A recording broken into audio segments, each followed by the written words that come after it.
Ibiere Seck, who's just going to chime in. She is a powerhouse attorney, going to be the first African-American woman president of Consumer Attorneys of LA. So, and has a personal experience she wants to share. And then we're going to get into the questions. Thank you. My name is Ibiere Seck. I am a trial lawyer. I am an advocate for people who have been catastrophically injured and victims of wrongful death. But most importantly, I'm a mother. And 2 years ago, in 10 days, I nearly died. And so did my daughter, Koti. She was my second child, or is my second child. My first child was a perfect pregnancy, no complications. Koti, there were complications. I knew when I arrived at the hospital that something was not right. There was a nurse in the room with me. She had only been there for 6 months. She was transferred from Chicago. And as she began to administer the Pitocin to speed up my labor, I told her that something did not feel right. And she said, "No, you're fine. I've been through this. You'll be okay." And over the course of the next few minutes, something tragically went wrong. I began to hyperventilate. And I couldn't articulate what was happening to me, but I told her something is wrong. And she ignored me. And I asked her to call my doctor in. She said, "I'll call him," and I waited, and I waited. And that's when I realized that I had to take matters into my own hands. I told her that I was going to push, even though I knew I wasn't. I went into the bathroom, and I saw nothing but blood. I went back to the bed, and I told her, "I'm bleeding," and she told me, "That's normal." And I told her, "No, this is not normal." And I got back into bed and I began to put my lawyer hat on. I started listening to the fetal monitoring strip, or the fetal monitor.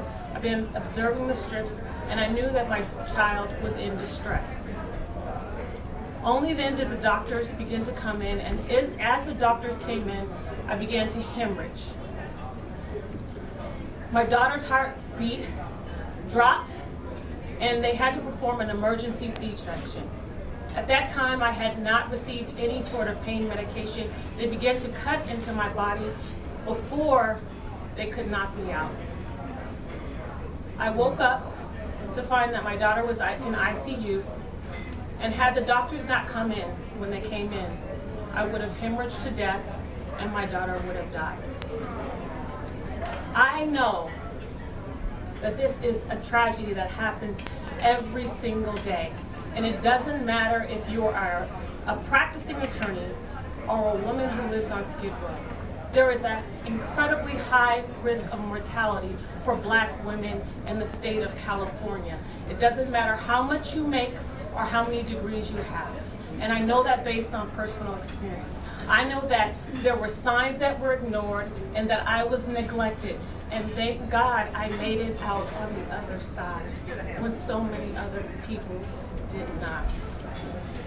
And so now is the time that we have to begin to ask ourselves some very important questions. What is right? What is fair? We talk about dignity. We talk about civil rights. Okay? We have a right to a jury trial. 12 individuals get to decide what is the fair amount for an injured individual, not legislators. Okay? The Constitution says we have the freedom of speech. It doesn't set a cap of 250 words. Okay? Just like there should not be a cap of $250,000 on a human life. My life, my child's life, his wife's life. Okay? So this act is about fairness. It's about being responsible. It's about being conscientious. It's about being loving. It's about being human and respecting the lives of everyone in this state and beyond. So I hope you all will join me and all of these individuals here in this room and support this initiative. I beg you. Thank you.